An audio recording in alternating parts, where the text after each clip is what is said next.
오늘의 10분 말씀. 사도행전 10장 34절로 48절입니다.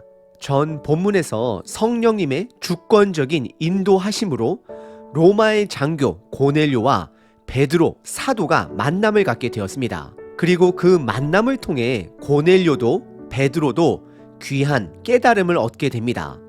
고넬료에게는 구약의 구세주가 예수님이 됨을 깨닫게 되고, 베드로에게는 사도행전 1장 성령이 임하게 되면 권능을 받고 예루살렘과 유대와 사마리아와 땅끝까지 이르러 증인이 된다 말씀을 하시는데, 성령님께서 그 말씀의 증인이 되게 하심을 깨달아 갑니다. 베드로가 경험한 첫 번째 증거 사건은 예루살렘 다락방에 임한 성령 강림 사건입니다. 그것은 유대인들에게 임한 것이었습니다. 두 번째 증거 사건은 사마리아 땅에 임한 성령 강림이었습니다.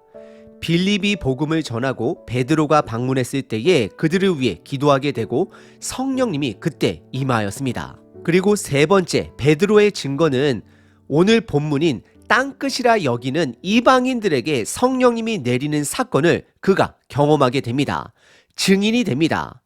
베드로는 결국 큰 보자기에 담겨진 부정한 짐승들의 환상의 의미를 더 깊게 깨닫게 됩니다. 하나님께서 베드로에게 환상을 통해 내가 깨끗하게 한 것을 너가 부정하다 말하지 말라라고 말씀하셨을 때, 베드로는 그때 아마도 이방인들과 식사를 할 때에 그들이 대접하는 음식을 거리낌 없이 먹으라라고 생각했을 수도 있었을 것입니다. 하지만 그를 찾아온 사람들을 보자 이방인들과 교제함을 거리끼지 말라라고 이해했을 것이고, 오늘 본문 로마 장교 고넬료 가정에 모여있는 모든 자들에게 성령이 임하는 것을 보고 복음은 지역적으로 민족적으로 모든 것을 뛰어넘어 모든 자에게 열려있는 것임을 깨닫게 되는 증인이 됩니다. 결국 큰 보자기에 담겨져 있는 부정한 짐승들의 환상은 예수님께서 모든 인류를 위해 죽은 십자가를 상징하는 것임을 깨닫게 됩니다. 예수님은 온 인류를 위해 죽으셨습니다. 저와 여러분들도 마찬가지입니다. 저희들이 처음 복음을 듣게 되었을 때에 2000년에 죽은 예수님의 죽음이 도대체 나와 무슨 상관이 있는지 이해가 안 될 수도 있습니다. 하지만 성령님의 도우심으로 그분의 십자가 죽음이 나의 죄값을 치르기 위한 대신의 죽음임을 깨닫게 되고, 더 나아가 나뿐만 아니라 온 인류를 위해 죽으신 예수님이 됨을 깨닫게 됩니다. 그리하여 이 땅에 살아가면서 그 기쁨의 구원 소식을, 복음을 전해야 하는 임무가 나에게, 우리들 모두에게 있음을 깨달아 가는 것입니다. 오늘 본문을 통해 다시 한번 복음에 대해, 예수님의 죽음과 부활에 대해 생각해 보시길 바랍니다.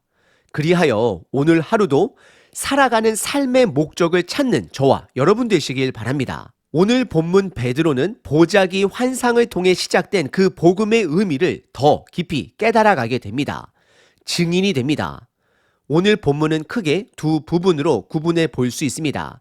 첫 번째는 베드로의 복음 선포입니다. 그리고 두 번째는 이방인들에게 임한 성령 강림 사건입니다. 첫 번째 부분은 베드로의 복음 선포입니다. 34절부터 43절입니다.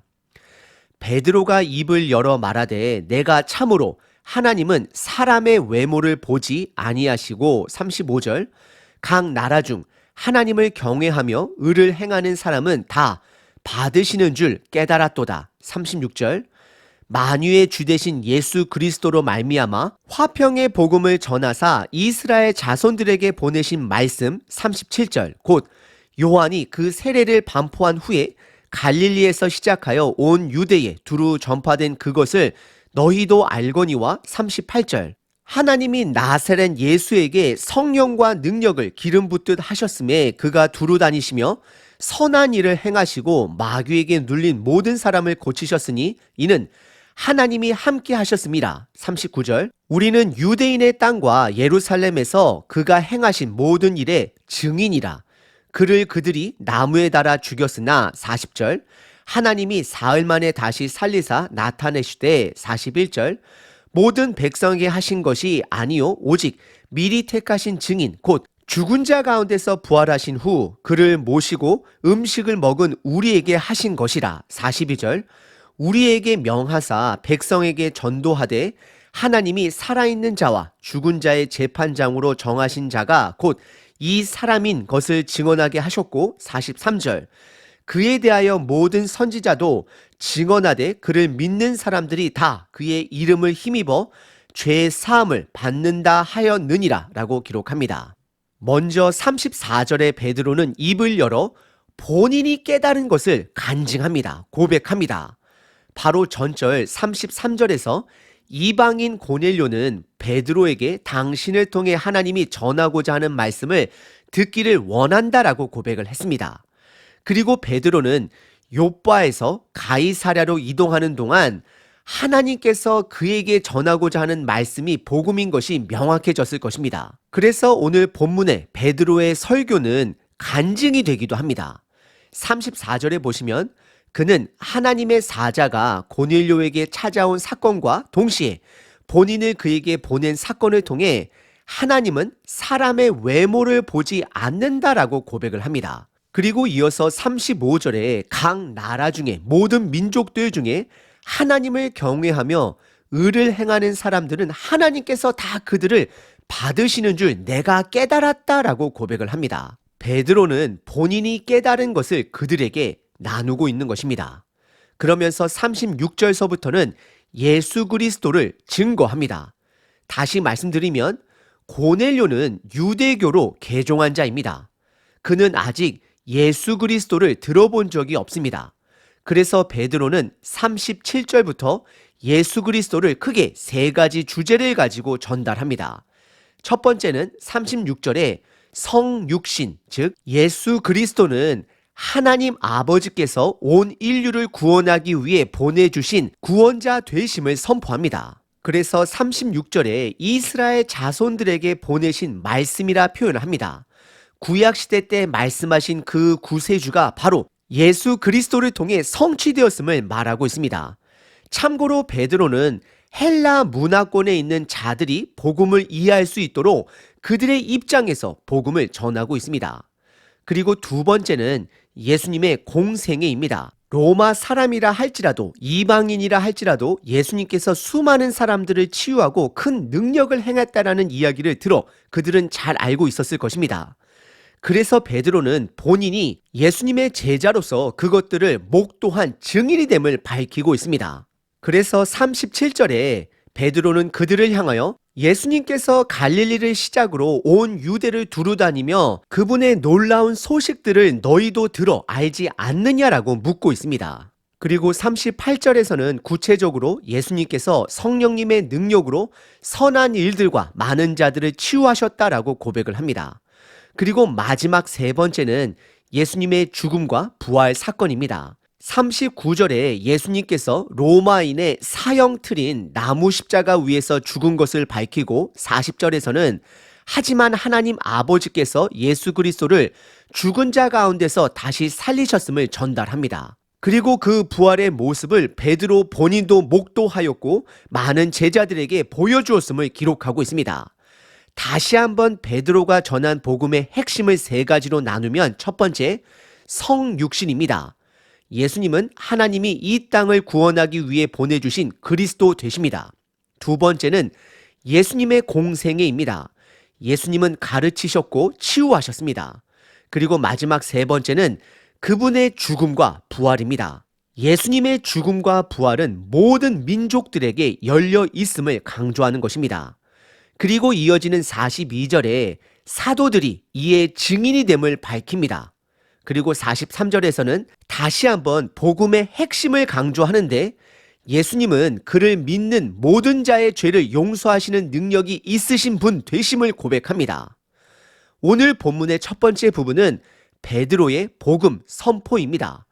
그의 복음 선포는 그의 경험과 증인, 간증에서 비롯된 것입니다. 복음은 고넬료와 같은 이방인이라 할지라도 하나님을 경외하는 모든 민족들에게 열려 있음을 베드로는 깨닫고 선포합니다. 두 번째 부분은 이방인들에게 임한 성령 강림 사건입니다. 사도행전 2장에 유대인들에게 임한 성령 강림 사건이 있었다라면 오늘 본문 10장은 이방인들에게 임한 성령 강림 사건입니다. 44절부터 48절입니다.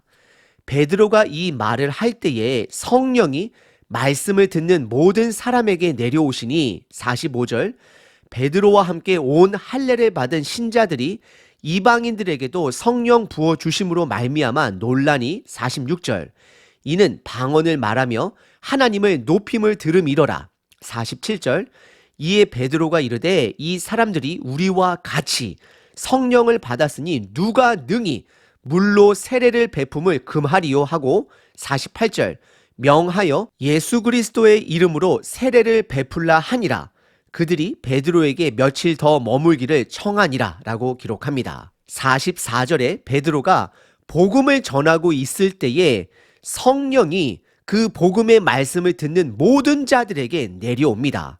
그리고 45절에 유대 그리스도인들이 등장하게 되는데 이들은 베드로가 머물고 있었던 요빠에서 함께 동행한 6명의 유대 그리스도인들이 됩니다. 이들은 이 사건을 보고 매우 놀라게 됩니다. 왜냐하면 46절에 그들이 성령 강림 사건 때 경험했던 일이 이방인들에게도 방언으로 내리며 하나님을 높이는 것을 눈으로 보았기 때문입니다. 그래서 이어지는 47절에 베드로는 너무나도 확실한 증거를 받기 때문에 누가 감히 복음을 믿고 성령 받은 이방인들에게 침례를 금할 자가 누구이냐 선포하며 48절에 예수 그리스도의 이름으로 그들에게 침례를 베풀게 됩니다. 오늘 본문의 두 번째 부분은 이방인들에게 임한 성령 강림 사건입니다.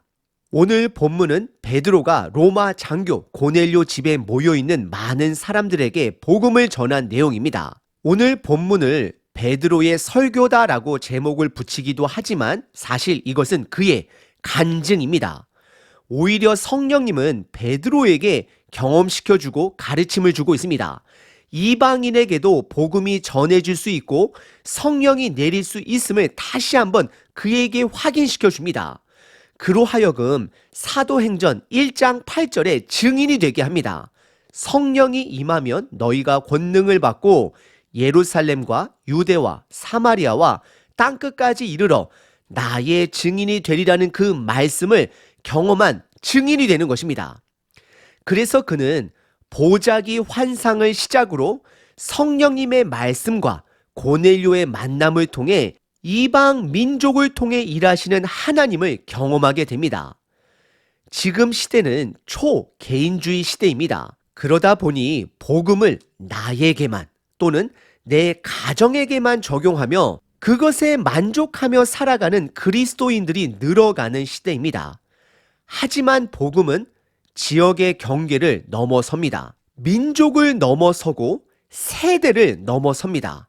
저와 여러분들이 그 복음 전도에 순종함으로 동참하게 될 때 오늘 본문 베드로가 복음의 능력을 경험하게 된 것처럼 우리들이 더욱더 증인이 되게 하실 것입니다. 다시 한번 말씀드립니다. 성령 하나님은 베드로를 증인으로 만들어 가시는 것처럼 저와 여러분들 또한 복음의 증인으로 만들어 가시고 있음을 기억하시길 바랍니다. 그 인도하심에 순종하며 따라가야 합니다. 오늘 하루도 녹록하지 못한 이 삶 속에 복음의 일에 참여함으로 동기가 가득한 하루 되시길 바랍니다. 365일 기도문입니다. 데살로니가 전서 5장 16절 항상 기뻐하라 쉬지 말고 기도하라 범사에 감사하라 이것이 그리스도 예수 안에서 너희를 향하신 하나님의 뜻이니라. 오늘도 아침에 나를 일으키시는 아버지를 찬양합니다. 항상 기뻐하라 명령하신 대로 오늘도 기뻐하겠습니다. 왜냐하면 내 안에는 복음이 있기 때문입니다. 오늘 하루도 그 복음을 나누며 기뻐하는 자 되겠습니다. 고난이 와서 어려움을 당해도 기뻐하겠습니다. 나에게는 복음이 있기 때문입니다. 오늘도 쉬지 않고 기도하길 원합니다. 숨을 들이쉬고 내쉴 때마다 하나님을 향해 기도합니다. 나의 존재가 기도가 되어 오늘을 살길 원합니다. 주어진 모든 것에 감사하되 특별히 복음으로 인하여 감사하는 자 되겠습니다. 오늘 하루도 성령 하나님의 인도함을 받아 하나님이 우리를 향한 뜻이 무엇인지를 살피는 자 되게 하소서. 그리하여 우리 각자의 삶을 통해 복음만이 흘러 넘치며 드러나는 복된 삶 되게 하소서. 복음 대신 예수 그리스도의 이름으로 기도합니다. 아멘. 항상 기뻐하라. 쉬지 말고 기도하라. 범사에 감사하라.